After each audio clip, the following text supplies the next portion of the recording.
Sex, porn, love addiction is all about self-soothing to manage your emotions. It got set up back in the childhood development years. It's just not about sex. It's not about porn. It's all about the repeated use has set up the physiology to crave those dopamine, serotonin, oxytocin, self-manufactured drugs in the body. It's impacting women, men, children aged 10 to 75 across all the age ranges, the sexes, the cultures, the professions.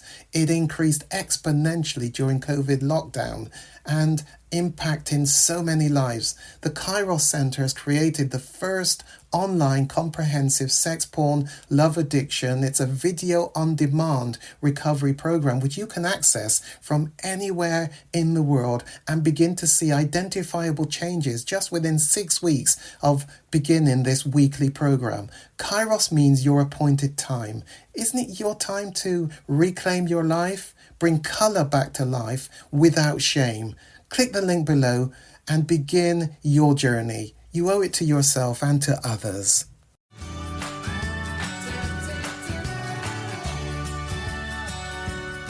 Gary, how do you think this works? Let's say someone stops his addiction to pornography and excessive masturbation. Why does it really help to build a relationship and to go on a deeper level with another person?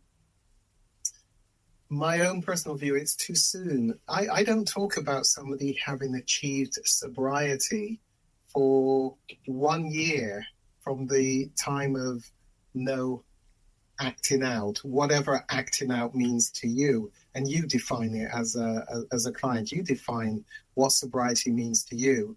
But whatever that definition is, you need to be changing neural pathways, practice behaviors, habits, and it takes a while to do that. And to go back into relationships so soon, you're potentially going to take your stuff into somebody else's life before you're fully healed. Wow, I did not see that coming. 1 year? Wow. 1 year. I don't talk about sobriety for 1 year from the last acting out. There are a lot of things that you're doing in the meantime, but Roman, you've got to rewire the brain in terms of that neural pathway. I'm not saying no relationships, but I am saying one needs to be really cautious about deep relationships, etc. But you really do need to rewire the brain. It has got 10, 20, 30 years start on us most of the time because the stuff gets set up in childhood. It doesn't mean you're acting on it actively in childhood, but you really do need to create a new neural pathway of behavior to prepare you for future relationships. There's no quick fixes in this work. Remember, it is all about self-soothing and managing emotions. That's why the behaviors were set up and set in place. Just open my door to get the neural pathway. You can call it habit, you can call it the hamster wheel, but in terms of a much more therapeutic term, it's a neural pathway. You've got to rewire. And Okay. Yeah. Yeah. So you're trying to nurture yourself into relationships, but it's really hard to go back into because it's going to open up past patterns of behavior too quickly. Yeah, it's not uncomfortable. It's not a comfortable answer. I know. You're talking about the rest of your life on this planet. And sometimes we have to take time out to do the training. It's a bit like doing a 3-year degree. I'd rather be earning some money, but 3 years relative to 35 years of a working life might be a good investment. You want to view it like that. Okay, I understand. So let's agree to disagree on this one, because honestly, absolutely. I would say this: for me, losing 1 year not being in a relationship, not having sex with someone else, not building a deep connection, that sounds Mhm. like a waste of time, really, especially if I feel that I'm ready and I want it. And let's say I have an opportunity. There is someone in my life who's liking me a lot. Why not? Yeah, And I get that. Why? What? I think we've got to look at each individual and what are the issues that they're bringing in terms of their addiction, because there's love addiction, and it's, for me, that's so much more about trying to fill a void in one's life with interaction with people. There's sex addiction, and it depends if it's with one on one's own and with porn and masturbation, or actually is it with others. And if it is with others, once again, one might be using it to try to fill a void, connection. And Roman, that is that thing called attachment, once again.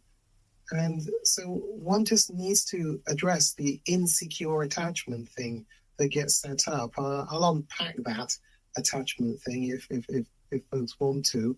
But there's a bonding issue that gets disrupted too soon in children's lives.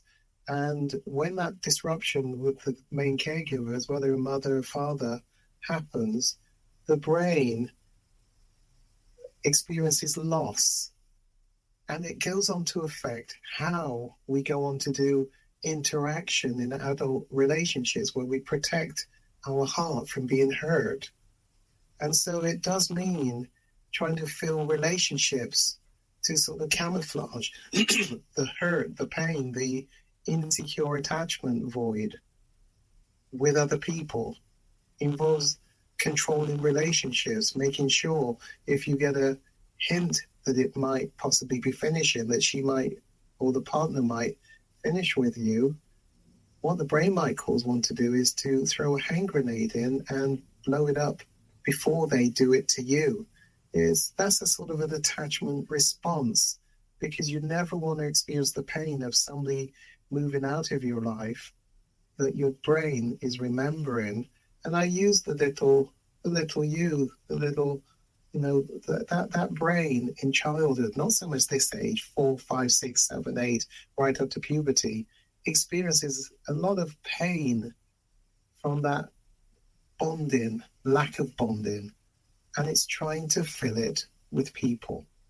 And until one recognizes that, you can keep people on that hamster wheel, moving from relationship to relationship to relationship to try and fill the void. Go after the void. You know, there's a lot of literature out there on this thing called insecure attachment. The person is John Bowlby, but don't read his material. It's a bit too academic, and you might fall asleep while you're reading it. But anyway, I call Google the font of all knowledge. Just put in insecure attachment, and you'll see the 3 insecure attachment stuff. Let me do a little bit of self-disclosure. I am a Jamaican, born in Jamaica. When I was 18 months old, my 2 parents came to England to give us a better start in life, better quality of life. But I didn't see them again from 18 months old until I was age 6. Now, my little baby brain, I don't remember a mum or dad, but clearly I don't remember, but my brain does remember, because she must have breastfed me. I must have smelled her smell. I must have tasted her milk. And the baby can distinguish between lots of other mums' breast milk. But there's this person that when I cried used to come and feed me, change my nappy, get me to sleep, etc. And then that person was gone.